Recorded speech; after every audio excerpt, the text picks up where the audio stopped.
انسانی زندگی جو ہے وہ تو صرف دکھوں سے اور تکلیفوں سے عبارت ہے۔ اسی کو غالب نے بھی کہا ہے، آپ نے یہ شعر غالب کا میں نے بہت سے دروس میں سنا ہوگا کہ قید حیات و بند غم اصل میں دونوں ایک ہے۔ یہ قید حیات ہے، ابھی آپ حدیث سن رہے تھے، دنیا سجن المومن، مومن کے لیے یہ دنیا کی زندگی جو ہے جیل خانہ ہے، یہ قید ہے، قید حیات۔ جیسے جیل میں آدمی اپنی مرضی سے نہیں جاتا، بھیجا جاتا ہے، اپنی مرضی سے نہیں نکلتا بلکہ نکالا جاتا ہے۔ اسی طرح لائی حیات آئے قضا لے چلی چلے، اپنی خوشی سے آئے نہ اپنی خوشی چلے۔ تو دنیا کی زندگی جو ہے وہ واقعتاً ایک اعتبار سے قید خانہ ہے۔ قید حیات و بند غم اصل میں دونوں ایک ہیں۔ جب تک یہ زندگی رہے گی غم بھی لگا رہے گا، تکلیفیں لگی رہے گی، مصائب آتے رہیں گے، انسان کو دکھوں کا سامنا رہے گا، واسطہ رہے گا۔ موت سے پہلے آدمی غم سے نجات پائے کیوں؟ ظاہر بات ہے جب تک زندگی ہے تو غم ہے، تو موت سے پہلے نجات نہیں مل سکتی۔ اگرچہ اس کے بعد کا اگلا مرحلہ جو ہے، جو حقیقت کو جاننے والے ہیں وہ تو جانتے ہیں کہ اس کے بعد تو غم کا اور بڑا کڑا مرحلہ آنے والا ہے۔ اب تو گھبرا کے یہ کہتے ہیں کہ مر جائیں گے، مر کے بھی چین نہ پایا تو کدھر جائیں گے؟ اگر اللہ ہمیں معاف فرمائے، اپنی رحمت اور مغفرت سے ہمیں ڈھانپ لے، جیسے کہ حضور نے فرمایا الا یتغمدنی ربی برحمتہ، حضور نے فرمایا کہ کوئی انسان بھی محض اپنے اعمال کی بنیاد پر جنت میں نہیں داخل ہو سکے گا جب تک کہ رحمت خداوندی دستگیری نہ کرے۔ کسی صحابی نے بڑی ہمت کی، بڑے جرأت کا معاملہ کیا، پوچھ لیا کیا حضور آپ بھی؟ ظاہر بات ہے آپ بھی انسان ہیں، آپ بھی بشر ہیں، قرآن مجید میں کہلوایا گیا قُلْ إِنَّمَا أَنَا بَشَرٌ مِثْلُكُمْ۔ تو اگر آپ کہتے ہیں کوئی انسان جنت میں داخل نہیں ہو سکے گا محض اپنے اعمال کی بنیاد پر جب تک کہ رحمت خداوندی دستگیری نہ کرے، تو کیا آپ بھی اس قاعدہ کلیہ میں شامل ہیں؟ آپ نے فرمایا ہاں میں بھی، الا یتغمدنی ربی برحمتہ، جب تک کہ میرا رب مجھے اپنی رحمت سے ڈھانپ نہیں لے گا میں بھی جنت میں داخل نہیں ہو سکتا۔ تو اس اعتبار سے اللہ تعالیٰ وہاں ہمیں بچا لے، لیکن جو وہاں نہیں بچایا گیا، اب ظاہر بات ہے کہ اس کے لیے جو مصیبت ہے وہ تو پھر دائمی ہے، ابدی ہے، دکھ ہی دکھ ہے۔ میں اس کی طرف زیادہ جانا نہیں چاہتا اس وقت، اصل میں میرا موضوع جو ہے وہ اس دنیا میں دکھوں کا علاج۔ اب اس اعتبار سے غور کیجیے، دکھ دو قسم کے ہیں۔ قرآن مجید پر جتنا میں نے غور کیا، دکھ ایک تو وہ ہے کہ جو ناگہانی طور پر آ جاتے ہیں، اس میں ہماری کسی غلطی کو دخل نہیں ہوتا۔ وہ کوئی آفت سماوی ہے، کوئی زلزلہ آ گیا ہے، ابھی آپ کو معلوم ہے بھوج جو قصبہ تھا گجرات اسٹیٹ کا، انڈیا کا پورا ختم ہو گیا، اس میں بہت سے مسلمان بھی تھے۔ جب کوئی آفت سماوی آتی ہے تو وہ ظاہر بات ہے کہ پھر سب کے سب لوگ اس کی لپیٹ میں آ جاتے ہیں۔ زلزلہ آ گیا، کوئی اور طوفان آ جائے، جیسا کہ کئی مرتبہ آپ نے اخبارات میں پڑھا ہوگا، اس سال امریکہ میں بہت طوفان آئے ہیں، مشرقی ساحل پر بار بار طوفان، وہاں بھی لوگ مرتے ہیں، وہاں بھی چھتیں اڑ جاتی ہیں، وہاں بھی تباہی جو ہے آتی ہے۔ اس حوالے سے ایک تو ہے وہ ناگہانی آفات، آفت ارضی ہو یا آفت سماوی ہو، زلزلہ ہے یا آفت ارضی ہے، طوفان آ گیا ہے، کوئی سائیکلون آ گیا یا آفت سماوی ہے، یا کوئی آسمان سے بڑا سا پتھر آ جائے۔ آپ کبھی کبھی اخبارات میں پڑھتے ہوں گے کہ ایک بڑی چٹان پاس سے گزر گئی، بہت بڑی خلائی چٹان جو ہے زمین کے قریب سے ہو کر گزر گئی، زمین بچ گئی، ورنہ اگر وہ زمین سے ٹکرا جاتی تو نہ معلوم کتنا بڑا یہاں پر تباہی کا معاملہ ہو۔ بڑے بڑے جو ہے شہاب گرتے رہے زمین کے اوپر، بڑی بڑی تباہیاں آتی رہی ماضی۔ تو ایک تو یہ ہے، اور ان میں بھی تقسیم کیجئے، یہ ناگہانی تکلیف، ناگہانی مصیبت، یا کوئی آفت سماوی یا آفت ارضی، اس کی بھی پھر دو قسمیں ہو گئی۔ ایک وہ کہ جو افراد کو متاثر کرتی، انفرادی سطح، آدمی سڑک پر جا رہا تھا، پیچھے سے آ کر کسی گاڑی نے ٹکر ماری، گر گیا، ٹانگ ٹوٹ گئی، اب ظاہر بات ہے کہ اس میں اس کا کوئی قصور نہیں ہے، یہ اللہ تعالیٰ کی طرف سے بات آ گئی ہے۔ یا یہ کہ کوئی اگر اجتماعی سطح پر آیا، جیسا کہ زلزلہ ہے، یا جیسا کہ کوئی سائیکلون ہے، کوئی بڑا طوفان ہے، بہت بڑے فلڈز آ گئے ہیں، اس وقت بھی موزمبیق میں بہت بڑا فلڈ آیا ہوا ہے، ساؤتھ افریقہ میں، اور افریقہ میں پچھلے سال بھی بہت بڑا فلڈ آیا تھا، بڑی تباہی آئی تھی۔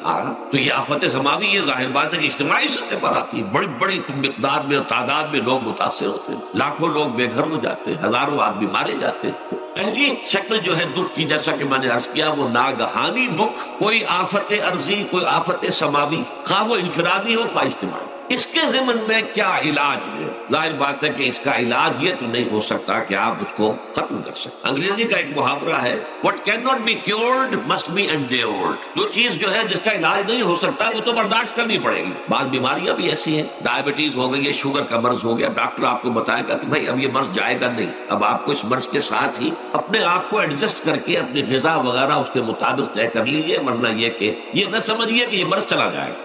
تو what cannot be cured must be endured. لہذا ان آفت سماوی و عرضی چاہے وہ انفرادی سطح پر متاثر کرتی ہوں انسانوں کو اور چاہے اجتماعی سطح پر، اس کا تو علاج ایک ہی ہے۔ عربی میں بھی ایک محاورہ یہ ہے کہ کسی نے پوچھا تھا کہ بچھو کے کاٹے کا کیا علاج ہے؟ البکاء الی الصباح، رات کو اگر کاٹا ہے کسی بچھو نے تو روتے رہو صبح تک، یہ علاج ہے، اس کا اور کوئی علاج ہے ہی نہیں۔ تو جو چیز لا علاج ہے اسے برداشت کر، گویا کہ یہاں جو اصل شے ہوگی کہ دنیاوی آفات، عرضی و سماوی آفات، ناگہانی آفات، ناگہانی مصیبتیں، ان کے ضمن میں ہمیں ایسی شے کی ضرورت ہے جو ہمارے اندر برداشت پیدا کرے، اس کو جھیلنا آسان بنا دے، ہم اس کی وجہ سے بجھ کر نہ رہ جائیں، ہماری ہمتیں جواب نہ دے جائیں، ہمارا ارادہ ختم نہ ہو جائے، ہمارا حوصلہ پست نہ ہو جائے، بلکہ برداشت ہو، جھیلنا ہو، تحمل۔ ابھی بھٹر صاحب کہہ رہے تھے اللہ تعالیٰ ذرا سا متحمل ہے، میں نے کہا یہ بہت غلط بات کہہ رہے، اللہ بہت متحمل ہے۔ وہ ذرا سا تو یوں سمجھیے کہ ان کے کہنے کے انداز میں یہ بات آ گئی، ذرا سا رحیم بھی ہے، نہیں وہ بہت رحیم ہے، بہت متحمل ہے، بہت حلیم ہے۔ لیکن یہ کہ ہمیں یہ جو آفات سماویہ اور عرضیاں ہیں جو ہمارے اوپر آ جاتی ہیں اللہ کی طرف سے، ان کے ضمن میں ذہنی ایک ایٹیچیوڈ پیدا ہو جائے، سوچ کا ایک خاص رخ بن جائے، انسان کے احساسات ایک خاص طرز پر ڈھل جائیں، تو پھر ان کو برداشت کرنا آسان ہو جائے۔ اور وہ کیا ہے؟ وہ ہمارے ایمان کا لازمی تقاضا۔ ایمان ہمیں یہ بتاتا ہے کہ کوئی مصیبت زمین میں آتی ہے نہ تمہاری جانوں پر آتی ہے بغیر اذن رب۔ جو کچھ آ رہا ہے اللہ تعالیٰ کے فیصلے سے آیا ہے، یہ کوئی اندھا بہرا مادہ نہیں ہے، یہ کوئی اندھا بھینسا نہیں ہے کہ اس نے آ کے آپ کو ٹکر مار دی ہے، نہیں، یہ تو سمیع و بصیر، علیم و خبیر اللہ اور حکیم اور قدیر اللہ کا فیصلہ ہے۔ لہذا یہ من جانب اللہ ہے، اس کو تم سمجھو کہ اللہ تعالیٰ کی طرف سے ہے۔ اور جب اللہ کی طرف سے ہے تو سورہ آل عمران میں فرمایا بیدہ الخیر، اس کے ہاتھ میں تو خیر ہی خیر ہے۔ یعنی بظاہر تمہیں محسوس ہوتا بھی ہو کہ یہ میرے لیے تکلیف دہ بات آ گئی ہے تو اس کو یوں سمجھو کہ اس کا نتیجہ جو میرے حق میں نکلے گا وہ خیر ہوگا۔ فوری طور پر تو تکلیف ہے، مجھے اچھی نہیں لگ رہی، ناگوار ہے، لیکن نتیجہ اس کا خیر نکلے گا۔ جیسے بچہ بیمار ہے، ماں اسے دوا پینے پر مجبور کر رہی، کڑوی دوا ہے، وہ تو سمجھتا ہے مجھ پر بڑا ظلم ہو رہا ہے، یا آپ لے گئے اسے ڈاکٹر کے ہاتھ ٹیکا لگوایا ہے، وہ تو چیخ رہا ہے، رو رہا ہے، لیکن آپ کو معلوم ہے، کاش اسے بھی معلوم ہو جائے کہ میرے خیر کے لیے، میرے بھلے کے لیے۔ اگر اسے یہ معلوم اور محسوس ہو جائے تو اس کی تکلیف اس کے اندر بہت کمی آ جائے گی، وہ سہار لے گا، اس کو وہ برداشت کرے۔ اس حوالے سے اس کا جو ہمارے دین میں اس کا نام ہے، اس ذہنی کیفیت کا، ان احساسات کا، اسے ہم کہتے ہیں تسلیم و رضا۔ جو کچھ آ رہا ہے اللہ کی طرف سے آ رہا ہے، لہذا سر تسلیم خم ہے، اے اللہ ہم قبول کرتے ہیں، رضا، ہر حال میں تیری رضا پر راضی، جو تیرا فیصلہ ہے ہمیں بصر و چشم قبول ہے، تسلیم و رضا۔ ہم بھی تسلیم کی خو ڈالیں گے، بے نیازی تیری عادت ہی صحیح، اللہ تو بے نیاز ہے، لیکن اے اللہ تو ہمارے لیے جو بھی تکلیف کا تو نے فیصلہ کیا، ہم تسلیم کی خو ڈالیں گے، عادت پیدا کر لیں گے اپنے اندر کہ ہر چساقی ماریخ عین الطافس، کہ میرا ساقی میرے پیالے میں جو کچھ ڈال دے اس کا لطف کروں گے۔ یہ مقام رضا ہے، یہ ایمان کا ایک ایسا تقاضا ہے کہ جس کو ہم کہیں گے ایمان کی حلاوت، ایمان کی مٹھاس۔ اگر آپ کا منہ کڑوا ہو جائے تو آپ چینی کھاتے ہیں تاکہ منہ کا ذائقہ ٹھیک ہو جائے۔ اگر تکالیف کی وجہ سے، دکھ کی وجہ سے آپ کے احساسات کے اندر کوئی خرابی پیدا ہو رہی ہے، یہ جو مقام رضا ہے یہ اس کے لیے قند ہے، یہ اس کے لیے چینی ہے، یہ اس کے لیے شہد ہے، یہ اس کی تلخی کو ظاہر کر دینے والی شیء ہے کہ اللہ تیری رضا پر راضی، راضی برضا رب۔ اب اس کے ضمن میں سمجھیے، یہ تو اصولی بات میں نے آپ کو بتا دی۔ اس کی 3 کیفیات ہو سکتی ہیں، کیوں اللہ کی طرف سے یہ چیزیں آتی ہیں۔ سب سے پہلی شے ہے، اب وہ جو آیات میں نے سنائی تھی وہ سن لیجیے پہلے ترجمہ۔ سورہ تغابن نے فرمایا ما صاب من مصیبت الا باذن اللہ، دیکھو کوئی مصیبت تم پر نہیں آ سکتی، نہیں آتی مگر اللہ کے اذن سے۔ ومن یؤمن باللہ، اور جو شخص اللہ پر ایمان رکھتا ہو، یہدی قلبہ، اللہ اس کے دل کو ہدایت دے دیتا ہے، اس کے دل کو سکون عطا کر دیتا ہے، وہ راضی برضائے رب ہو جاتا ہے، اس میں شکوہ نہیں رہتا، اس میں شکایت نہیں ہوتی، اس میں تلخی نہیں ہوتی، کیوں ہو گیا، کیسے ہو گیا، کیوں ہو گیا، نہیں ہونا چاہیے، نہیں۔ یہ سارا جو پیچ آدمی کھاتا رہتا ہے نا، اندر ہی اندر وہ جو پیچ کھا رہا ہے، یہ سب پیچ نجات میں گئی۔ برو کشید سے پیچا کے ہستمود مرا، چے اقدہا کے مقام رضا کشود مرا۔ یہ پیچ کھانا جو ہے، پیچا کے ہستمود، اس سے اللہ تعالیٰ نے مجھے نجات دے دی ہے مقام رضا کے ذریعے سے۔ کتنے بڑے بڑے عقدے میرے حل ہو گئے اس مقام رضا سے، چے اقدہا، کہ مقام رضا کشود میرے تو بہت سے عقدے اس سے حل ہو گئے۔ اس حوالے سے ایک موٹی بات تو یہ ہو گئی، لیکن اب اس کو 3 حصوں میں تقسیم کی۔ پہلی بات یہ کہ یہ اللہ کی طرف سے آزمائش کے طور پر آتا، آزمائش میرا بندہ اس پر صبر کرتا ہے یا نہیں، یا میرے خلاف بکواس کرنے پر آمادہ ہو جاتا۔ اللہ تو ایسا ہے، اللہ نے تو ہم پر کبھی کرم کیا ہی نہیں ہے، اللہ تو ظالم، معاذ اللہ معاذ اللہ معاذ اللہ۔ کہیں ایسا تو نہیں، میرا بندہ جو ہے تکلیف کو جھیلتا ہے میری وجہ سے، یہ سمجھ کے کہ اللہ کی طرف سے آئی۔ یہ صبر جو ہے یہ بہت بڑی کامیابی ہے اگر انسان کو حاصل ہو جائے، اور اس صبر کے نتیجے میں 2 اور باتیں پیدا ہوتی ہیں۔ یہ مضامین علیحدہ علیحدہ دروس کے اندر آتے رہے ہیں، لیکن آج ایک نئے عنوان کے تحت جمع ہو کر آ رہے ہیں۔ پہلی بات یہ ہوتی ہے کہ یہ امتحان کا نتیجہ کیا نکلتا ہے کہ آپ نے ایک امتحان پاس کیا تو آپ کے اگلے درجے میں ترقی ہو جائے۔ 5ویں کا امتحان پاس کر لیا نا تو 6ٹھی میں جائیں گے، اب 6ٹھی کا امتحان پاس کریں گے تو 7ویں میں جائیں گے، 7ویں کا پاس کریں گے تو 8ویں میں۔ درجہ بدرجہ انسان کی دینی، ایمانی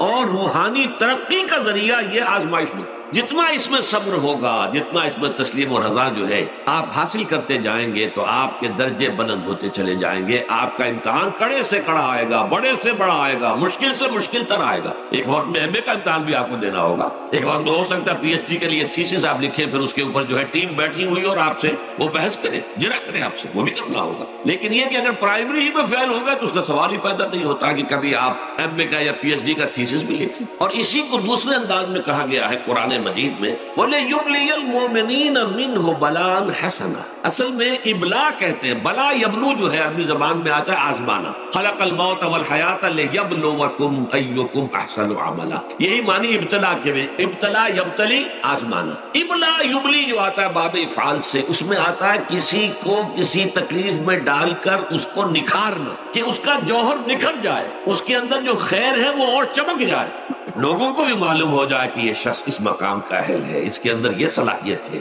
اس میں یہ قوت موجود ہے۔ تو یہ گویا کہ اہل ایمان کی صلاحیتوں کو نکھارنے کے لیے اور ان کے درجات کی ترقی کے لیے بھی اللہ تعالیٰ دنیا کے اندر یہ مصیبتیں اور امتحانات جو ہیں آزمائش کے حوالے سے افراد پر بھی اجتماعی طور پر بھی لاتا ہے۔ اور ایک اس کا اور بھی ہے، اہل ایمان پر اس طرح کی ابتلا و آزمائش کی ایک نوعیت اور بھی ہے، اور وہ یہ ہے کہ جو بھی آپ سے غیر ارادی طور پر یا یہ کہ آپ نے کوئی گناہ ارادی طور پر بھی کر لیا، اللہ تعالیٰ اس کی سزا اسی دنیا میں دے کر آخرت کی سزا سے محفوظ کر دیتا۔ گویا کہ اس سے بڑا خیر کیا ہوگا؟ یہاں کی سزا کیا ہے؟ جھیل لی آپ نے، بخار آ گیا، ٹانگ ٹوٹ گئی، چلیے 3 مہینے آپ بستر پر پڑے رہے نا، اور کیا ہوا؟ کچھ نہیں۔ لیکن یہ کہ آخرت کی سزا ملتی بہت عظیم ہو، لہذا کفارہ بناتا ہے اللہ تعالیٰ گناہ، ان جو بھی گناہ ہو گئے ہیں، غلطیاں ہو گئی ہیں، ان کا کفارہ اللہ تعالیٰ بندہ مومن کے لیے۔ حضور کی ایک حدیث ہے، اس کا متن مجھے اس وقت یاد نہیں ہے، کہ مومن کا معاملہ عجیب ہے، اسے کوئی تکلیف پہنچتی ہے صبر کرتا ہے، وہ اس کے گناہوں کا کفارہ بن جاتا ہے، اور اگر کوئی خوبی ملتی ہے اس پر اللہ تعالیٰ کا شکر ادا کرتا ہے، اس کے درجات بلند ہو جاتے ہیں۔ تو یہ معاملہ جو ہے اللہ تعالیٰ کی طرف سے بندہ مومن کے حق میں خیر، کہ در حقیقت اس کے ان گناہوں کی پاداش کہ جو اس نے یہاں کر لیے ہیں یہی دنیا میں دے کر دھو دیا جائے، پاک کر دیا جائے۔ جیسے آپ کو معلوم ہے دھوبی جو ہے کپڑے کو بھٹی میں چڑھاتا ہے، گرم پانی میں ڈالتا ہے، ڈالتا ہے تاکہ اس کا میل نکلے، اس کے آگے پٹکتا بھی ہے ذرا اس کو تاکہ وہ میل اچھی طرح چھٹ جائے اس سے۔ اسی طرح اگر دنیا میں ہمارے میل چھٹ جائیں، دنیا میں اگر ہمارے گناہ دھل جائیں تو یہ بڑے نفع کا سودا ہے، بڑے نفع کا سودا ہے، بڑے نفع کا سودا ہے۔ اس اعتبار سے آپ غور کیجئے کہ اگر یہ حقائق ہمارے سامنے رہے تو کیا کوئی تکلیف دنیا کی ہمیں بھاری محسوس ہوگی؟ ہمیں تو بتایا یہ گیا ہے کہ عسیٰ ان تکرہوا شیئا وہو خیر لکم وعسیٰ ان تحبوا شیئا وہو شر لکم واللہ یعلم وانتم لا تعلمون۔ ہو سکتا ہے کہ تم کسی چیز کو ناپسند کرو، دراحالے کہ اسی میں تمہارے لیے خیر ہے، تمہیں نہیں پتا، اور ہو سکتا ہے تم کسی چیز کو پسند کرو، دراحالے کہ اس میں تمہارا شر ہے لیکن تمہیں نہیں معلوم۔ اللہ یعلم وانتم لا تعلمون، اللہ جانتا ہے تم نہیں جانتے۔ اس حوالے سے سپردم بدو مایا سے اشراف دانی حساب کم و بیشراف، اے اللہ، اس کو کہتے ہیں تفویض۔ یہ سورہ تغابن کے درس میں یہ تمام مضامین تفصیل سے آتے ہیں کہ ایمان کے جو باطنی ثمرات ہیں اس میں سب سے پہلے مقام رضا ہے، پھر تفویض، توکل ہے۔ آپ محنت کر رہے ہیں، محنت کر رہے ہیں، محنت کر رہے ہیں، نتیجہ نہیں نکلا، ایک نتیجہ یہ نکلے ایک بچے نے بہت محنت کی ہے، دن رات کام کیا، فیل ہو گیا امتحان، اب صدمے سے کمر ٹوٹ سکتی ہے اس کی، لیکن نہیں، ہو سکتا ہے کہ اللہ تعالیٰ نے اسی میں میرے لیے خیر رکھی، اس لیے کہ ہماری محنت سے کچھ نہیں ہوگا، ہمارے مادی وسائل سے کچھ نہیں ہوگا، ہوگا اللہ کے اذن سے، اللہ کی مرضی سے، اللہ کی مشیت سے۔ یہ ہمارے لیے خاص طور پر اس اعتبار سے بہت اہم نقطہ ہے، ہم سب راہ حق کے مسافر ہیں، اپنے اپنے بس پڑتے محنت کر رہے ہیں، وقت بھی صرف کر رہے ہیں، مال بھی صرف کر رہے ہیں، محنت کر رہے ہیں، مشقت کر رہے ہیں، لیکن فرض کیجئے جیسا کہ ہے فی الواقع، فرض کیا کیجئے، وہ تو واقع سامنے کی بات ہے، نتائج نکلتے نظر نہیں آ رہے، قدم نہیں بڑھ رہے، ہماری طرف لوگوں کا رجوع عام نہیں ہے، ٹھیک ہے، اس پر قطعاً بدل ہونے کی بات، یہ اللہ تعالیٰ کی مشیت میں ہوگا، جب وہ چاہے گا تب ہوگا، ہمارا کام یہ کہ اپنا فرض ادا کیے چلے گا بس، اور نتیجے سے بالکل ذہن کو اپنے منقطع کر لیں، ذہن کا کوئی تعلق آپ کے نتیجے کے ساتھ نہ رہے، یہ جب تک کیفیت ہماری نہیں ہوگی، اب اس راہ پر استقامت اور مدام اس پر محنت اور جد و جہد کرنا جو ہے وہ ہمارے لیے ممکن نہیں رہے گا۔ اس کے لیے میں اگر آپ کے سامنے رکھوں معاملہ کہ حضور صلی اللہ علیہ وسلم کے جو پہلے 10 برس ہیں، جب سے آپ کو آغاز ہوا ہے وحی کا، اس کے بعد سے پہلے 10 برس دن رات کی محنت، شدید مشقت، یہاں تک کہ اللہ بھی روک رہا ہے، نبی آپ اپنے آپ کو ہلاک کر لیں گے، لعلک باخع نفسک الا یکونوا مؤمنین، کیا آپ اپنے آپ کو صدمے میں ہلاک کر لیں گے؟ یہ مان نہیں لا رہے، اس قدر صدمہ، لیکن اس کے ساتھ یہ ہے کہ یہ نہیں ہے کہ نتیجہ نہیں نکل رہا تو کام چھوڑ کے بیٹھ جائیں، نہیں، معاذ اللہ، نتیجہ نہ نکلے تو حضرت نوح علیہ السلام کی عمر بھی اگر حضور کی ہوتی 950 برس بھی حضور دعوت دیتے تھے، آپ کا کام تھا، آپ کا فرض تھا۔ حضرت نوح علیہ السلام بھی تو آخر اللہ کے ایک بندے تھے، اللہ کے رسول تھے، 950 برس تک دعوت دی ہے، فَلَبِثَ فِيهِمْ أَلْفَ سَنَةٍ إِلَّا 50 عَامًا، یہ تو ہم مانتے ہی نا، اگر قرآن کے اندر نص قطعی صریح الفاظ نہ ہوتے کہ 950 برس تک گئے، ورنہ یہ بات سمجھ سے بالا تر ہے، عام طور پر معلوم ہوتا ہے کہ اس دور میں ابھی عمریں زیادہ تھی۔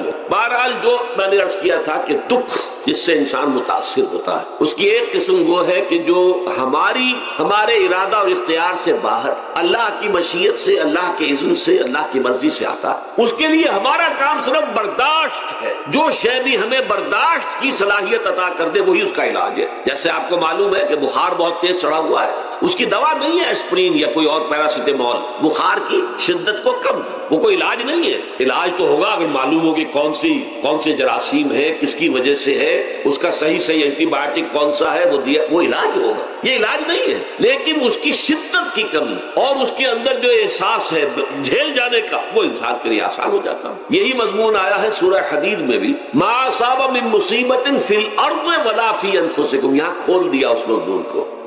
میں نے عرض کیا تھا نا کہ یہ آفت سماوی بڑے پیمانے پر بھی ہو سکتی ہے، زمین میں، یعنی زلزلہ آ گیا، فلڈ آ گیا، طوفان آ گیا، ولا فی انفسکم، خاص تمہاری جان میں، تمہیں بخار ہو گیا، تمہیں ٹی وی لگ گئی، تمہیں کوئی اور بیماری آ گئی، تمہیں کینسر ہو گیا، معاذ اللہ ثم معاذ اللہ، ہوتا ہے، آخر ہوتا ہے، دنیا میں انسانی زندگی کے ساتھ یہ ساری چیزیں لگی ہوئی ہیں، لیکن یہ چیزیں ما اصاب من مصیبت فی الارض ولا فی انفسکم، نہیں پڑتی تم پر کوئی پڑنے والی کوئی مصیبت، کوئی تکلیف، نہ پوری زمین میں بڑے پیمانے پر، نہ تمہاری جانوں میں انفرادی سطح پر، الا فی کتاب من قبل ان نبراہا، مگر یہ کہ وہ تو ایک کتاب میں، کتاب اللہ کے علم کی کتاب، ام الکتاب، اس میں پہلے سے درج موجود ہے، یہ الٹ اپ نہیں ہو گیا، یہ اچانک نہیں ہو گیا۔ آپ اچانک سمجھتے ہیں کہ صاحب میں تو جا رہا تھا، اچانک ٹرک نے آ کے مجھے دھکا مار دیا، اچانک کوئی شے یہاں نہیں ہوتی، اس کائنات میں پتہ تک نہیں ہلتا جب تک کہ اس نے رب نہ ہو، اچانک کا کیا سوال؟ تو در حقیقت جو ہوتا ہے وہ اللہ تعالیٰ کے علم میں پہلے سے ہے، علم کامل، ما کان وما یکون، جو کچھ ہوا ہے، جو کچھ ہوگا،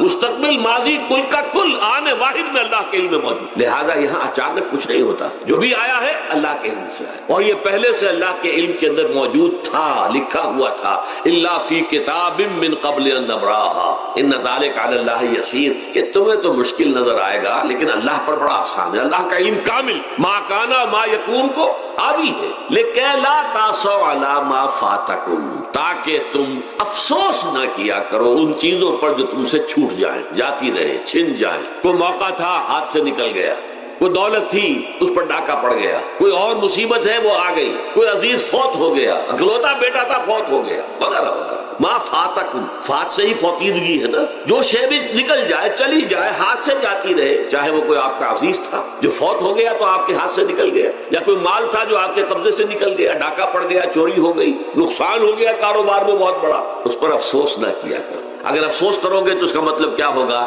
کہ تمہیں اللہ پر اعتماد نہیں ہے، یا تم سمجھتے ہو کہ اللہ کے سوا بھی کوئی ہے جو یہ کام کر سکتا؟ کائنات میں تو ایک ہی کی مرضی چلتی ہے، وہ ہے اللہ۔ لہذا اگرچہ وہ کسی کے ذریعے سے تکلیف آپ کو پہنچی ہے، کسی نے آپ کو پتھر مارا ہے، وہ پتھر ہو سکتا ہے آپ کو نہ لگتا، لگ گیا ہے تو اللہ کے فیصلے سے لگا ہے، اس کا باپ بھی نہیں پتھر مار سکتا آپ کو اگر اللہ کا اذن نہ ہو۔ لہذا آپ پتھر مارنے والے کو بھی مجرم سمجھیے، ٹھیک ہے، اس سے بھی قصاص لینے کا آپ کو حق ہے، لیکن یہ جان لیجئے کہ جو آیا ہے پتھر وہ اذن رب سے آیا۔ اب ظاہر بات ہے کہ اگر یہ کیفیت ہوگی تو غصہ اتنا نہیں ہوگا اس شخص پر کہ جس نے یہ کام کیا ہے، بلکہ ہو سکتا ہے آدمی مسکرا کے رہ جائے، جیسے کہ وہ میں واقعہ سناتا رہا ہوں اپنے دروس میں کہ ایک درویش منش آدمی جا رہا تھا، جو رب کرے سو ہو، جو رب کرے سو ہو، جو رب کرے سو ہو، کسی شخص نے پتھر اٹھا کر دے مارا، اس کے سر پہ لگ گیا کہ اس نے پیچھے پلٹ کر دیکھا کس نے مارا ہے، اس نے مجھے کیا دیکھتے ہو، جو رب کرے سو ہو، یہ تو رب کے مارے سے۔ اس نے کہا مجھے تو یہ پتھر رب کے مارے ہی لگا ہے، لیکن میں دیکھ یہ رہا تھا بیچ میں کس کا منہ کالا ہو گیا، اپنے لیے کس نے ایک گناہ کما لیا، اپنے لیے کس نے ایک مصیبت جو ہے وہ مول لے لی، وہ بیچ میں تم آ گئے ہو، پتھر اللہ کی طرف سے آیا ہے، لیکن اس کا عذاب، اس کا وبال تم پر آ گیا۔ بہرحال یہ تو میں نے عرض کیا آپ کے سامنے، وہ چیزیں کہ جو آ جاتی ہیں، وہ تکالیف، وہ مسائل جو اللہ کی طرف سے من جانب اللہ ہے، اس میں آپ کسی کو مورد الزام نہیں ٹھہرا سکتے، وہ آپ پر آ گیا۔ دوسری تکلیفیں وہ ہیں جن کے لیے فارسی میں کہتے ہیں خود کردہ، اپنے ہاتھوں جو مصیبتیں آتی ہیں۔ اس کے لیے میں نے آپ کو سورہ شورى کی آیت سنائی، ما اصابکم من مصیبت فبما کسبت ایدیکم ویعفو عن کثیر، جو مصیبت بھی تم پر آتی ہے انسانوں، وہ تمہارے اپنے ہاتھوں کے کرتوتوں کی وجہ سے آتی ہے، اور ابھی تو اللہ بہت سی چیزوں کو تو معاف بھی کرتا رہتا ہے، ہر تمہاری غلطی پر پکڑتا نہیں ہے، ہر خطا کے اوپر تمہیں سزا نہیں دیتا ہے، کوئی سزائیں معاف بھی کرتا رہتا ہے، عفو و درگزر سے بھی کام لیتا ہے، بہت متحمل اور حلیم بھی ہے، بہت رحیم اور غفور بھی ہے اور کریم بھی ہے۔ لیکن یہ کہ یہ جان لو کہ ایک مصیبتیں وہ ہیں جو تمہاری اپنی پیدا کر دینا ہے، بما کسبت ایدیکم، تمہارے اپنے ہاتھوں کی کمائی۔ یہ کون سی خود کردہ؟ یہ در حقیقت ہے اجتماعی نظام جو انسان بناتا ہے، اس اجتماعی نظام کو غلط کر کے اگر اس نے اپنے لیے مصیبتیں کھڑی کر لی، مصیبت ہے لیکن یہ مصیبت تمہارے اپنے ہاتھوں کی لائی ہوئی ہے، تم نے نظام غلط بنایا ہوا ہے، تم نے دولت کی تقسیم غلط کی ہوئی ہے، اللہ نے تو رزق پیدا کر دیا اور سب کے لیے کافی ہے، یہ تم نے کیا ہے کہ ایک طرف کچھ لوگوں کے کھتے بھرے ہوئے ہیں اور ایک طرف کوئی فاقے سے مر رہا ہے، یہ خود کردہ ہے، یہ ہمارا کبھی ہے، یہ تم نے نظام غلط بنایا ہے، یہ جو نظام کے اندر خرابی ہے یہ تمہاری اپنے کرتوت ہیں، تم نے خود نظام کے اندر غلطی رکھی ہوئی ہے، ناانصافی گھولی ہوئی ہے، اس کا زہر گھولا ہوا ہے، یہ تمہارے اپنے کرتوتوں کی وجہ سے، اور اس کا علاج تمہیں کرنا پڑے گا خود، اور وہ علاج کیا ہوگا؟ اور نظام کو صحیح قائم کرو، اللہ کا دیا ہوا نظام، نظام عدل و قسط۔ یہی وجہ ہے کہ سورہ حدید کی جو آخری آیت میں نے پڑھی تھی وہ کیا تھی؟ اللہ تعالیٰ فرماتا ہے کہ ہم نے تو اپنے رسولوں کو بھیجا اس لیے، کتابیں نازل اس لیے کی، لقد ارسلنا رسلنا بالبینات، ہم اپنے رسولوں کو بھیجتے رہے معجزوں کے ساتھ، واضح نشانیوں کے ساتھ، وانزلنا معهم الکتاب والمیزان، ان کے ساتھ ہم نے کتاب اتاری، میزان اتاری، یہ سارا کچھ ہم نے کس لیے کیا؟ لیقوم الناس بالقسط، تاکہ لوگ عدل پر قائم۔ اب اگر تم نے اس عدل کے نظام کو چھوڑ کر اللہ کے دیے ہوئے نظام کو تج کر تم نے خود اپنا نظام بنا لیا،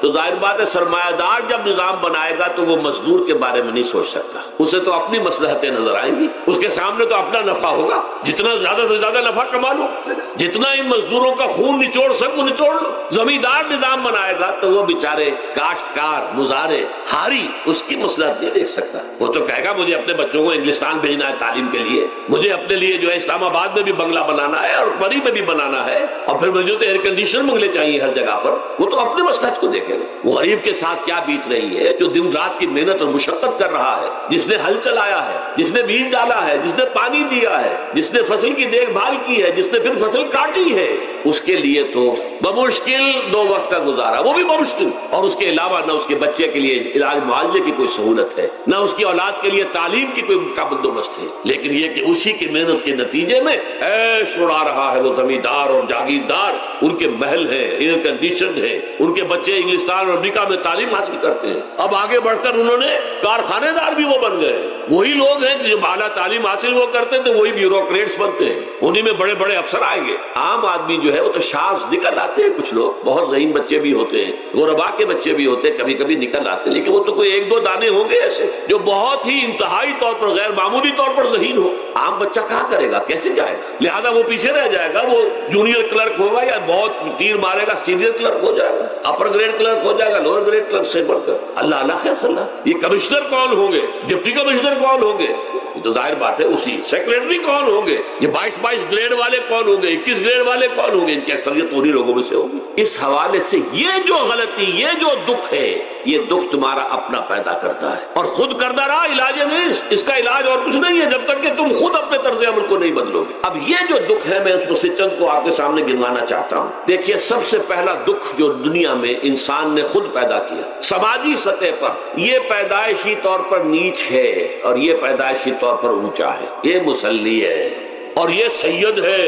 ہمارے ہاں تو پھر بھی اللہ کا فضل ہے کہ اتنا زیادہ فرق و تفاوت نہیں. ہندوؤں میں یہ شودر ہے اور یہ برہمن ہے.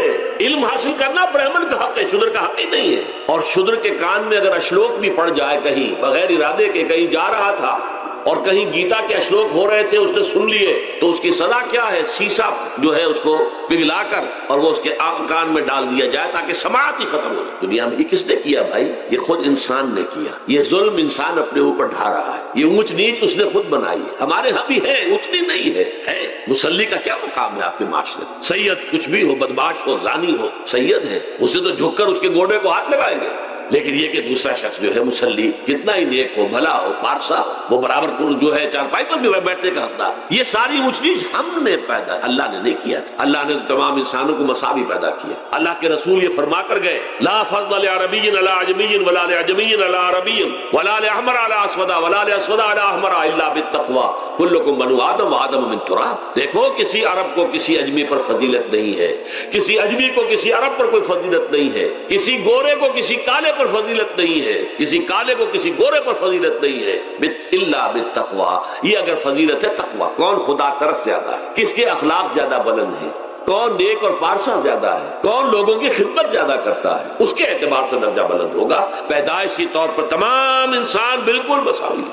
پھر ہمارے معاشرے میں جو ظلم ہوتا ہے، دو طبقات ہیں جو حضرات سورہ نساء پڑھتے ہیں. اس میں سب سے پہلے دو طبقات جو کہ گرے ہوئے تھے اس معاشرے میں اور آج بھی گرے ہوئے، ایک یتیم اور ایک عورت. ان دونوں کے لیے ابتدائی سے سورہ نساء کے اندر جو ہے احکام آئے تو ان کے بارے میں آئے. یتیموں کو ان کا مال ہڑپ کر جانا، ان کو دھکے دینا. ارأیت الذی یکذب بالدین فذلک الذی یدعو الیتیم ولا یحض علی طعام المسکین. تم نے کبھی غور کیا اس شخص پر جو کہ جزا و سزا کا منکر ہے؟ وہی ہے کہ جو یتیم کو دھکے دیتا ہے. یتیموں پر ظلم ہوتا ہے. وہ آپ کے معاشرے میں پستے ہیں، پٹتے ہیں. ان کا کوئی والی وارث نہیں، ان کی طرف سے کوئی پوچھنے والا نہیں، کوئی بولنے والا نہیں. اور پھر یہ کہ اگر اس کا باپ کو مال چھوڑ گیا ہے تو وہ چچا کھا جائیں گے، کوئی اور ولی کھا جائیں گے، ختم کر دیں گے، ہڑپ کر جائیں گے. جس پر قرآن مجید کہتا ہے کہ ان الذین یاکلون اموال الیتامی ظلما انما یاکلون فی بطونہم نارا. یقیناً وہ لوگ جو یتیموں کا مال ناحق ہڑپ کرتے ہیں وہ اپنے پیٹوں میں آگ کے انگارے بھر رہے ہیں. بس یصلون سعیرا.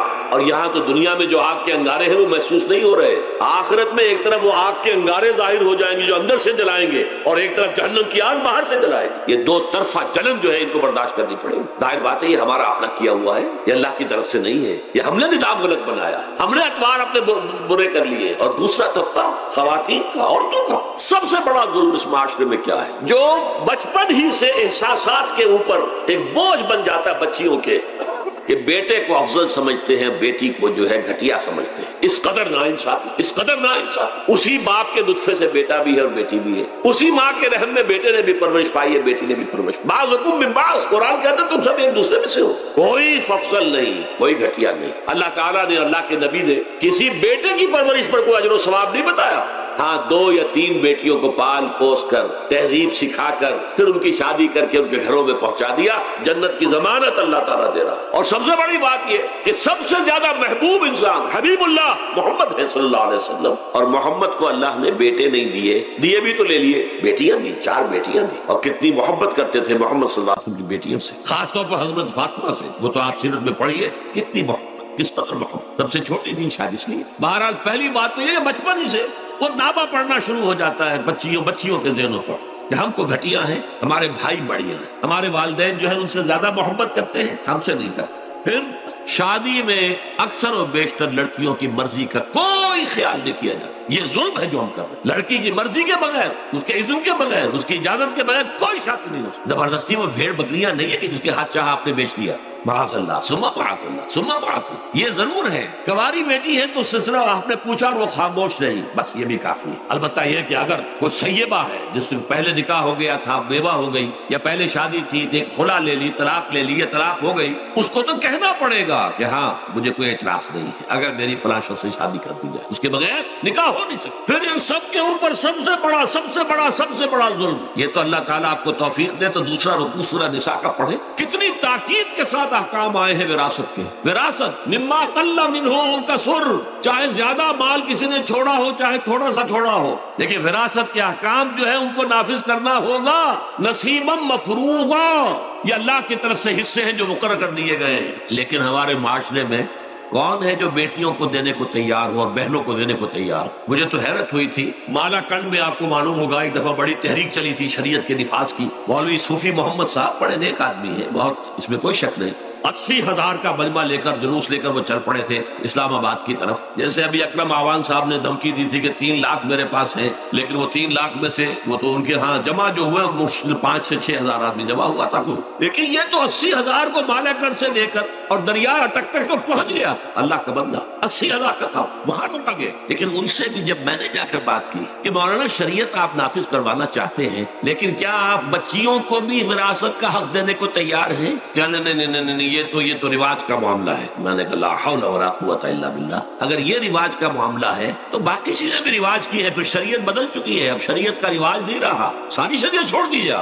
لیکن ان کی نیکی کی بات ہے یہ کہ پہلے توجہ کبھی ان کی ادب نہیں ہوئی، لیکن میری یہ بات جو ہے ان کو لگ گئی ان کے دل کو. اگلی مرتبہ جب ان سے ملنے گیا تو انہوں نے کہا کہ اب میں نے بیعت لینی شروع کی ہے لوگوں سے کہ وہ اپنی بیٹیوں کو بھی حق دیں گے، وراثت کے اندر تقسیم کر کے دیں گے حصہ. لیکن یہ کہ اس وقت تک انہوں نے کہا تھا ابھی کل 28 آدمیوں نے بیعت کی ہے. وہ 80,000 سے بیعت یہ لینی آسان کام نہیں ہے. 80,000 کو جوش دلا کر شریعت کے نام پر لا کر ٹکرا دینا یہ آسان کام ہے، لیکن 80,000 سے یہ بیعت لینا کہ پورے شریعت پر عمل کریں گے یہ بہت مشکل. یہی تو وجہ ہے ہمارا قافلہ اگر سست گام ہے تو کیوں ہے. ہم یہ کہتے ہیں کہ پہلے میدان میں آنے سے پہلے اپنی ذات پر، اپنے گھر میں دین نافذ کرو، پھر باہر نکلو. اپنی معاش اور اپنی معاشرت پر اسلامی شریعت نافذ کرو، پھر باہر آ کر اسلام کا نعرہ لگانے کا تمہیں حق پہنچتا ہے، ورنہ نہیں. اگر تمہاری اپنی ذات پر دین نافذ نہیں، چہرے پر 12 بجے ہوئے ہو، اللہ تعالیٰ کی نبی کی سنت کا کہیں آثار دور دور تک نظر نہ آ رہے ہو، روزانہ پھاوڑا چلا رہا ہو آدمی نبی کی سنت کے اوپر شیئر کر رہا ہو، اور پھر وہ کہے میں اسلام چاہتا ہوں. بھائی اللہ کے بندے پہلے ذرا یہ کمی پوری کر لے. اور اگر تیرے کاروبار میں کوئی حرام شے ہے، تیری معاش میں کوئی حرام شے ہے، کوئی سودی معاملہ کیا ہو، ختم کر اس کو. اللہ کے بندے بینک کی سروس کر رہا ہے، چھوڑ اس کو. اگر یہ کام کر لو، بے پردگی اختیار کی ہوئی ہے. اللہ نے تو پردہ سکھایا ہے، اللہ کے نبی نے پردہ سکھایا، شریعت اسلامی نے پردہ رکھا. مردوں اور عورتوں کا اختلاط پسند نہیں ہے، اس پر عمل کرو، پھر آنا میدان میں، پھر دوسروں کی غلطی جو ہے بتانا اس کو کہ یہ تم غلط کر رہے ہو، مشرف تم یہ کر رہے ہو غلط کر رہے ہو، فلاں تم یہ کر رہے ہو غلط کر رہے ہو، نواز شریف تم یہ کر رہے ہو غلط کر رہے ہو. لیکن یہ ہے کہ اس سے پہلے اپنے اوپر. اسی لیے میں نے آپ کو بتا دیا وہ واقعہ کہ انہوں نے بتایا، بعد میں اور بھی آگے ہوں گے انشاءاللہ، مجھے امید ہے. لیکن جب میں ملا تھا تو انہوں نے کہا تھا ابھی صرف 28 آدمیوں نے بیعت کی. بہرحال عورتوں کا ایک حق ہے جو حضور نے بیان فرمایا اور قرآن مجید نے بیان کیا. عاشروہن بالمعروف، عورت کا اکرام ہو، بیٹی کی حیثیت سے بھی، بہن کی حیثیت سے بھی، بیوی کی حیثیت سے بھی، اور ماں کی حیثیت سے. تو سمجھو کہ جنت جو ہے وہ ماں کے قدموں تلے. الجنت تحت اقدام الامہات، فرمان ہے محمد رسول اللہ صلی اللہ علیہ وسلم کا. لہذا اکرام، عورت کا اکرام، عورت کی عزت، بیٹی کی حیثیت سے بھی، بہن کی حیثیت سے بھی، بیوی کی حیثیت سے بھی، اور ماں کی حیثیت سے بھی. عاشروہن بالمعروف، اپنی بیویوں کے ساتھ رہو بڑے طریقے پر، نیک طریقے پر، اچھے طریقے پر. حضور نے یہاں تک فرمایا خیارکم لأہلیکم وانا خیرکم لأہلی. دیکھو مسلمانوں، اے میرے صحابیوں، تم میں سے بہتر لوگ وہ ہیں جو اپنے گھر والوں کے حق میں بہتر ہیں، نرمی کرتے ہیں. عورت کے بارے میں یہ بھی فرمایا، ایک مرتبہ سواری تیز دوڑا رہے تھے جو بھی اونٹ کو لے کے جانے والے تھے، جبکہ ہودج میں کچھ خواتین سوار تھی. حضور نے فرمایا دیکھو نا، یہ نگینے ہیں جو سوار ہیں، ان کو زیادہ دھکے نہ لگواؤ تیز اونٹ چلا کر. ان کے ساتھ نرمی ہو، ان کے ساتھ نیکی کی جائے، ان کے احساسات کا خیال رکھا جائے، ان کے ساتھ زیادتی نہ ہو. مار پیٹ کا کیا سوال، معاذ اللہ ثم معاذ اللہ. ان کے ساتھ جو ہے عاشروہن بالمعروف، بھلے طریقے پر گزارا کرو. یہاں تک فرمایا ہو سکتا ہے کہ کسی وجہ سے تمہاری بیوی جو ہے تمہاری نگاہوں سے گر جائے. اب آپ کے دل میں اتنی محبت نہیں رہی. لیکن اللہ فرماتا ہے دیکھو ہو سکتا ہے کہ اس میں کوئی پہلو ایسا ہو، تلاش کرو کوئی پہلو ایسا ہو بہتری کا کہ جس کی وجہ سے تلاش کر کے اس کو اپنی نگاہوں میں مرکوز کر لو، تاکہ اس کے تمہارے دل میں اس کے لیے محبت دوبارہ اثر نہ ہو. اس پہلو کی وجہ سے جو تمہاری نگاہ سے اوجھل تھا، وہ اچھائی اس میں ہے، سیرت کی اچھائی ہے. صورت بہت اچھی نہیں ہے، اللہ نے سیرت اچھی دے دی ہے.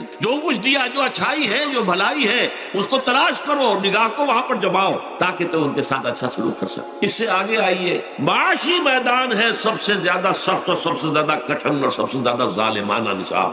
اس میں سب سے بڑا ظلم جو ہمارے پاکستان میں ہے وہ یہ زمینداری، غیر حاضر زمینداری اور یہ جاگیرداری. محنت کرے کسان مزدور ہاری، عیش کرے جاگیردار زمیندار. یہ اس سے بڑا ظلم اور کوئی نہیں ہو سکتا. اور چونکہ ہماری معیشت بنیادی طور پر زرعی معیشت ہے، ہمارا تو زیادہ تر جو آبادی کا طبقہ ہے وہ کاشتکار ہے، لہٰذا سب سے بڑا ظلم جو ہو رہا ہے وہ در حقیقت یہ زمینداری، غیر حاضر زمینداری اور جاگیرداری. اب اس میں سمجھ لیجئے اس بات کو اچھی طرح، کتنا بڑا ظلم ہے. ایک شخص خود شہر میں رہ رہا، لاہور میں، ساری سہولتیں اسے حاصل ہیں. کتنی سہولت ہوتی ہے، ٹوٹی کھولی اور پانی آ رہا. دیہات میں جا کے بیچارے کاشتکار کو معلوم ہو سکتا ہے کہیں سے دور سے پانی کھینچ کر لانا پڑتا ہو کسی کنویں سے. کہاں اسے یہ سہولت ہے کہ ٹوٹی کا کان مروڑا اور پانی حاضر؟ کہاں یہ سہولت ہے کہ بجلی کا بٹن اوپر سے نیچے کیا اور بکا روشن ہو گیا؟ یہ ساری سہولتیں بھی لے رہا ہے اور وہ تنخواہ بھی لے رہا ہے کوئی، یا کوئی کاروبار بھی کر رہا ہے، اور ایک زمین اس کے پاس ہے، فلاں ضلع میں میرا رقبہ ہے. اس رقبے پر جو کاشت کر رہا ہے آ کر اس کی کمائی میں سے،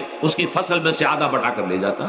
کیا پہنچتا ہے؟ یہ مزارعت جو ہمارے ہاں جس کو جائز قرار دے دیا گیا، یہ دور ملوکیت میں جائز قرار دیا گیا. بادشاہت جو ہے وہ چلتی تھی، جیسے آپ نے کل کھجورا دیکھا ہے نا، اس کے بہت سی ٹانگیں ہوتی ہیں. کل کھجورے کی کتنے پاؤں ہوتے ہیں؟ سینکڑوں. ایسے بادشاہوں کے یہ پاؤں ہوتے تھے. جاگیردار 3000 منصبدار، 5000 منصبدار، 20000 منصبدار، 30000 منصبدار، یہ جاگیردار بڑے بڑے علاقے ان کے پاس ہے. اب ظاہر بات ہے کہ وہ خود تو کاشت نہیں کر سکتے، انہیں تو مزارع چاہیے، لہذا مزارعت کے جائز ہونے کا فتویٰ دیا گیا. جب اسلام میں بادشاہت آ گئی، ملوکیت آ گئی اور جاگیرداری آ گئی، جو ملوکیت کے پاؤں ہیں وہ کنسلے کی طرح، کن کھجورے کی طرح اس کے پاؤں ہیں، تو وہ تو جاگیردار ہے. یہ ہے جس کی وجہ سے امام ابو حنیفہ نے کہا مزارعت حرام ہے، جس کی زمین ہے وہ کاشت کرے. یا حضور کی حدیث ہے کہ چاہے اپنے بھائی کو دے دے تو ایک دانہ لینے کا حقدار نہیں.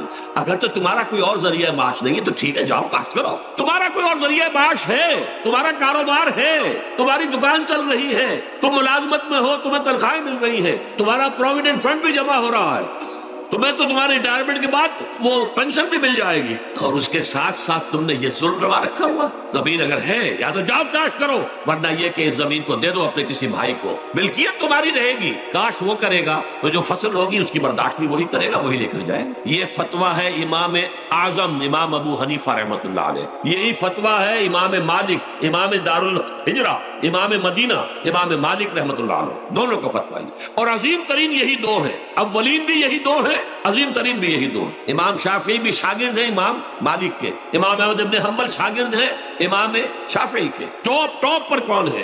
امام ابو حنیفہ، ان کے شاگردوں میں قاضی ابو یوسف اور امام محمد امام ظفر. ادھر امام مالک، ان کے شاگردوں میں پھر امام شافعی، پھر ان کے شاگرد امام احمد ابن حنبل. ٹاپ پر دونوں یہ کہہ رہے ہیں کہ حرام، مزارعت حرام، جس کی زمین ہے خود کاشت کرے. یہاں یہ ہے کہ خود کاشت نہیں کر سکتا تو اپنے بھائی کو دے دے، بس ٹھیک ہے. اس میں سے کوئی حصہ لینے کا وہ حقدار نہیں ہے. جو محنت کرے، جو خون پسینہ اپنا لگائے، وہی اس سے ساری جو ہے آمد بھی اس کو حاصل ہونی چاہیے. یہ مجھے حال ہی میں یہ آپ کے علم میں ہونا چاہیے، یہ فتویٰ دیا ہے قاضی ابو یوسف اور امام محمد نے. مزارعت حلال ہے، جائز ہے. شرطیں لگائی انہوں نے کہ بیج بھی زمیندار دے، کوئی جانور وغیرہ ہے تو وہ بھی زمیندار کا ہو، اگر کوئی ٹریکٹر ہے تو اس کی بھی پیمنٹ جو ہے زمیندار کرے. یہ ہے شرطیں، یعنی اس کا کوشش کی ہے کہ اس جاگیرداری کا ڈنک جو ہے کم ہو جائے، اس مزارعت کے اندر جو مضرت ہے وہ کم ہو جائے. لیکن یہ کہ اصلاً اسے جائز قرار دے دیا. ہمارے ہاں کون شرطوں کو کون دیکھتا ہے، آداب کو کون دیکھتا ہے، قواعد و ضوابط کو کون. ہنیئن وریا، جیسے کہ ماں کا دودھ پیتے ہیں ایسے ہی یہ مزارعت کی جو آمدنی ہے اس کو کھا رہے ہیں. حرام ہے، حرام ہے، حرام. حال ہی میں ابھی ملاقات ہوئی میری مولانا زاہد الراشدی صاحب، آپ کے بہت قریب گجرانوالے میں، جو اس کی سب سے بڑی مسجد ہے، اس کے خطیب ہیں. انہوں نے بتایا ملا علی قاری نے بھی یہ لکھا، جو بہت بعد کے حنفی جو ہے وہ فقیہ ہے، کہ دلائل تو وہی ہے جو امام ابو حنیفہ نے دیے ہیں، دلائل تو ان کے ساتھ ہیں، لیکن مصلحت ہے جو جس کے تحت یہ فتویٰ دیا گیا. یہاں تک کہ مولانا شبیر احمد عثمانی کے ساتھ دستے راز سمجھ لیجئے، ظفر احمد عثمانی رحمۃ اللہ علیہما انہوں نے بھی یہ لکھا ہے کہ دلائل تو امام صاحبی کی رائے کے حق میں جاتے ہیں، لیکن یہ کہ ہمارے ہاں تقلید کا ایسا ایک قلادہ گردنوں میں ڈال دیا گیا ہے، کیونکہ ہمارے بزرگوں نے فتویٰ دے دیا، قاضی ابو یوسف نے امام اور قاضی اور امام محمد نے، لہذا فتویٰ تو اسی پر چلے گا۔ میں نے ان سے بات کی اور ان کا ڈٹ کر میں نے کہا میدان میں آئیے نا، کام کیجیے، جب تک یہ مزارعت ختم نہیں ہوتی ہے، جب تک جاگیرداری اور زمینداری ختم نہیں ہوتی ہے، اس ملک میں کوئی سیاست صحیح آ ہی نہیں سکتی۔ یہ سیاست تو وڈیروں کا، جاگیرداروں کا، بڑے بڑے زمینداروں کا کھیل ہے۔ یہ آپ نے پتہ نہیں نام سنا ہے کہ نہیں، میوزیکل چیئرز گیم، یہ ہوتا ہے ان کا کھیلنے والوں کا، بہت زیادہ دولت والے جو ہیں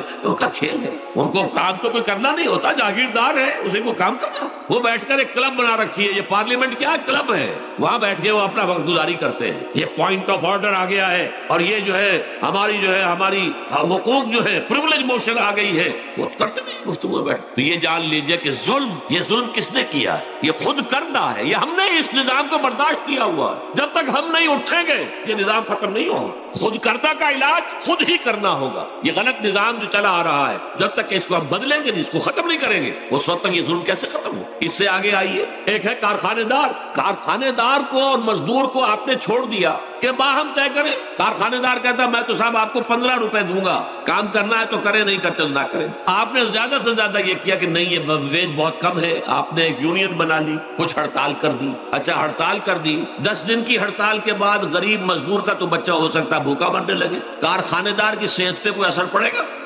اس میں لاکھوں ہیں، کروڑوں ہیں، اس کی صحت پر کوئی اثر نہیں پڑتا۔ لہذا یہ ظلم ہے۔ اس ظلم کا علاج کیا ہے؟ اگر یہ ضمانت ریاست کی طرف سے ہو، حکومت کی طرف سے، کہ اگر تمہیں تمہاری مناسب مزدوری نہیں ملتی مت کرو کام، لیکن تمہارے بچے کو بھوکا ہم نہیں مرنے دیں گے، تمہیں سبسسٹنس الاؤنس دیں گے، ان ایمپلائمنٹ الاؤنس دیں گے، ہم زکوٰۃ کا نظام قائم کریں گے، جس کے تحت کے انڈر رائٹ کر دیں گے، طے کر دیں گے، لکھ دیں گے کہ ہر شہری کی بنیادی ضروریات کی کفالت ریاست کے ذمہ ہے۔ اب اگر ایسا ہے تو ایک آدمی پاؤں جما کر بات کرے گا نا کارخانے دار کے ساتھ، ایک امپلائی جو ہے امپلائر سے بات کرے گا پاؤں جما کر، جناب آپ مجھے تنخواہ کم دے رہے ہیں میں کام نہیں کروں گا۔ لیکن اب کیا ہے، جناب آپ مجھے تنخواہ کم دے رہے ہیں میں کام نہیں کروں گا، مالک کہتا ہے جاؤ دفعہ ہو جاؤ، پھر وہ کیا کہتا ہے، میں اچھا جی میں اسی تنخواہ پہ کام کروں، اس کا تو کوئی فائدہ، اسی کی جائے کہاں وہ؟ مارکیٹ میں تو سرمایہ داروں کا گٹھ جوڑ ہے، انہوں نے کارٹلز بنا رکھے ہیں، وہ تو ظاہر بات ہے کہ وہ ویج نہیں بڑھائیں گے، الا یہ کہ مزدور کی پوزیشن ایسی ہو کہ وہ بھی ڈٹ کر کھڑا ہو جائے۔ اور وہ ڈٹ کر کھڑا کب ہوگا؟ جب اس کو ضمانت ملی ہوئی ہو ریاست کی طرف سے، حکومت کی طرف سے، کہ اگر تمہارے پاس جاب نہیں ہوگا، کام نہیں ہوگا،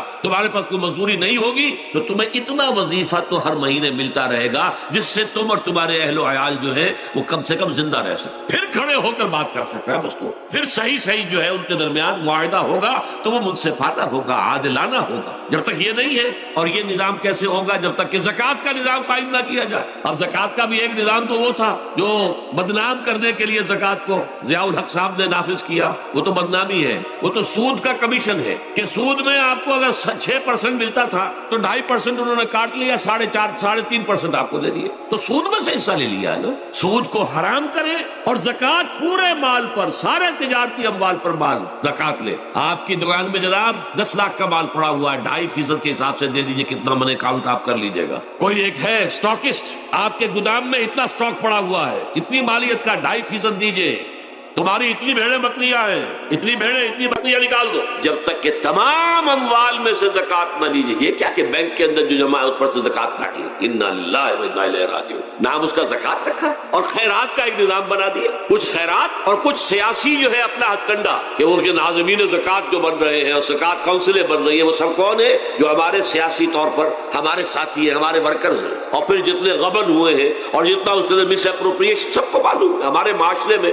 آخر اگر حکومت کے جتنے محاصل ہیں وہ غبن ہوتے ہیں تو زکوٰۃ کا کیوں نہیں غبن ہوگا؟ زکوٰۃ کو آسمان سے اتری ہے، بلکہ زکوٰۃ میں سے غبن کرنا تو آسان ہے، اس لیے کہ سود میں سے کاٹا ہوا ہے، اس میں تو انسان جو ہے وہ برا بھی محسوس نہیں کرے گا کہ یہ تو سود ہے، لعنت ہے، اگر اس کو میں نے کچھ ہضم کر لیا تو کیا ہو گیا۔ جب تک کہ یہ دو نظام نہیں آئیں گے، اور تیسرے یہ کہ سود کے ذریعے سے، جب تک کہ یہ ظلم، سود کا نتیجہ کیا نکلتا ہے؟ اصل میں ہمارے عام آدمی سمجھتے ہیں سود کہ اچھا ہے جی، کیا ہے، ایک آدمی نے پیسے جمع کرائے ہیں، اب اسے ہر مہینے اتنا پیسہ پیسہ مل رہا ہے۔ عام آدمی بھی ہمارے ہاں یہ جو پٹھانوں والا سود ہے، یہ جو سود خور گاؤں میں بیٹھے ہوئے ہیں جو بہت بڑی شرح کے اوپر سود دیتے ہیں اور خون چوس جاتے ہیں لوگوں کا، اور ان کے کسی طریقے سے قرضے ختم، ان کو تو سبھی برا کہتے ہیں۔ کوئی ایک آدمی بھی آپ کو نہیں ملے گا کہ ان کے لیے کلمہ خیر کہے، ان کے لیے کسی نرمی کا یا ان کے لیے کسی بھی آسانی کا کوئی مطالبہ کرے۔ البتہ یہ جو بڑا سود ہے، بینک کا سود، کاروباری سود، اس کی شناخت لوگوں پر واضح نہیں ہے۔ یہ ایک بہت بڑے پیمانے پر یہ برائی جو ہے آپ کو انڈیویجول پر نہیں نظر آ رہی۔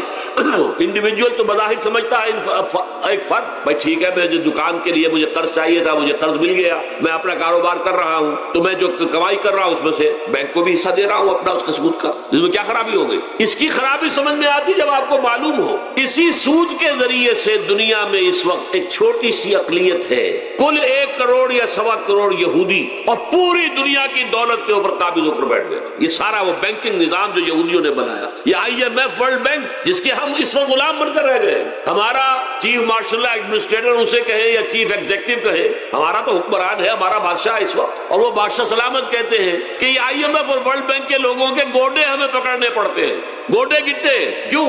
ہم غلام ہیں اور ہم جکڑے ہوئے ہیں سود کے اندر۔ پوری دنیا کو یہودی سود خوروں نے در حقیقت اپنے شکنجے میں جو جکڑا ہے، جس طریقے سے کہ ان کو اپنے اندر ایک اپنے پورے ہتھ کنڈوں کے اندر جو باندھ کے رکھ دیا ہے، یہ سود کے ذریعے سے۔ اور اس کا نتیجہ کیا نکلتا ہے؟ دیکھیے امریکہ میں کہتے ہیں بڑی جمہوریت ہے، لوگ ووٹ دیتے ہیں، لیکن حقیقت ہے کہ لوگ جانتے ہوں کہ دیو استبداد جمہوری قوام پائے کو، تو سمجھتا ہے یہ آزادی کی ہے نیلم پری؟ ہم نے خود شاہی کو پہنایا ہے جمہوری لباس، جب ذرا آدم ہوا ہے خود شناس و خود نگر۔ اب امریکہ میں اصل میں کیا ہے؟ امریکہ میں کیپٹلسٹ کا نظام ہے۔ یہ حکومت کس کی ہے؟ سرمایہ داروں کی ہے۔ جو کروڑ پتی نہ ہو وہ الیکشن نہیں لڑ سکتا، اور کروڑ پتی جو ہے اپنے پیسے کی بدولت وہ صحافیوں کو خرید لے گا، ٹیلی ویژن چینلز خرید لے گا، وہ لوگوں کے ذہنوں پر چھا جائے گا۔ یہ گورنمنٹ آف دی کیپٹلسٹ ہے، ناٹ عوام۔ یہ دھوکہ ہے، فریب ہے سرمایہ داروں کا۔ وہاں وہ جاگیردار اس طرح کے نہیں، سرمایہ دار ہے۔ وہاں جاگیرداری کی وہ حیثیت نہیں رہی، اس لیے کہ ان کے تحت آدمی نہیں ہوتے۔ وہ تو اگر بڑے بڑے رینچ ہیں، بڑے بڑے اگر فارم ہیں، تو وہاں بھی آپ کو معلوم ہے کہ چونکہ مشینوں کے ذریعے سے بوائی بھی ہو رہی ہے اور ہل بھی چل رہا ہے مشینوں سے، بوائی بھی مشینوں سے، کٹائی بھی مشینوں سے، تو زیادہ انسان کی ضرورت ہی نہیں رہی۔ لہذا وہ سیاسی نظام وہ نہیں ہے جو یہاں کا ہے، لیکن وہ زمیندار بھی وہاں کا کیپٹلسٹ ہے، نظام کیپٹلسٹ کا ہے۔ تو در حقیقت یہ ڈیموکریسی جو ہے، اس سے جو کہتے ہیں government of the people by for the people, نہیں، گورنمنٹ آف دی کیپٹلسٹ، سرمایہ دار کی حکومت ہے۔ اور سرمایہ دار جو ہے اس نے اپنی کلب بنائی ہوئی ہے، بیٹھا ہے، پارلیمنٹ ہے، یہ کانگریس ہے، یہ سینٹ ہے، یہ سرمایہ داروں کی کلب ہے۔ باقی عوام کے لیے وہاں کیا ہے؟ واقعہ یہ ہے کہ عام آدمی امریکہ کا بھی یہ ضرور ہے کہ بنیادی ضرورتیں محنت کر کے خون پسینہ ایک کر کے اپنی وہ حاصل کر لیتا ہے، لیکن بہت نچلی سطح پر ہے۔ عام آدمی وہاں بھی بہت نچلی سطح پر ہے، اور ایسے لوگ ہیں معدود گنتی والے جو 40-50 بلین کا ایک چیک لکھ سکتے ہیں، وہ سب یہودی ہے۔ House of Rothschilds, house of Goldsmiths, یہ سٹی بینک جو یہاں بھی آ گیا ہے اپنی ساری گندگیاں پھیلانے کے لیے، سٹی ہاؤسز اور سٹی کار، یہ کیا ہے؟ یہ جکڑ لینا ہے آپ کو۔ آپ کو ذرا سا دھوکہ دیا، جاؤ جی لے لیجیے، کوٹھی لے لیجیے، ہم آپ کو قرض دیتے ہیں۔ آپ پھول گئے، اتنی بڑی کوٹھی کا میں مالک ہو گیا۔ اب جب اس کا قرض دینے کے چکانے کا معلوم ہوا کہ میں تو غلام ہو کر رہ گیا ہوں، جو کماؤں وہ سارا کا سارا ان کی قسط کے اندر چلا جائے گا۔ اور اگر خدا نہ خواستہ کہیں ڈیفالٹ کر گیا تو جتنا میں نے دیا تھا وہ بھی ہضم، اور مکان وہ ضبط کر کے اور نیلام کر دیں گے۔ اللہ خیر۔ لیکن وقتی طور پر ذرا سا دھوکہ جو ہو جاتا ہو، دیکھو اتنی بڑی کوٹھی کا میں مالک ہو گیا، دیکھو اتنی لمبی کار میرے پاس آ گئی، دیکھو فلاں شے میں نے حاصل کر لی، لیکن اس کا نتیجہ جو نکلتا ہے وہ تو وہاں والوں سے پوچھئے، جس طریقے سے کہ وہ غلام بن کر رہ جاتے، وہ مزدور بن کر رہ جاتے ہیں۔ جیسے بھٹوں میں آپ نے دیکھا ہے، بھٹوں میں جو مزدور ہوتے ہیں وہ بکے ہوئے ہوتے ہیں، وہ غلاموں کی طرح ہوتے ہیں، ان کو بلکہ لوگ ایک دوسرے سے خرید کر لے کر جاتے ہیں۔ ایک بھٹے والا آتا ہے اور دوسرے بھٹے کی جو مزدور جو غلام ہے ان کو وہ وہاں پیمنٹ کر کے اور لے جاتا ہے، وہ بالکل ان کے سرس کی طرح ہے، ان کے غلاموں کی طرح۔ یہ ساری جو میں نے آپ کے سامنے گنوائی ہے، یہ در حقیقت نوع انسانی کو جو تقسیم کیا گیا، انگریزی میں آپ کہتے ہیں ہیو اور ہیو ناٹس، قرآن نے اس کے لیے کیا لفظ استعمال کیا؟ محرومین اور مترفین، اور ان مترفین کی وجہ سے اللہ کا عذاب آتا رہا دنیا۔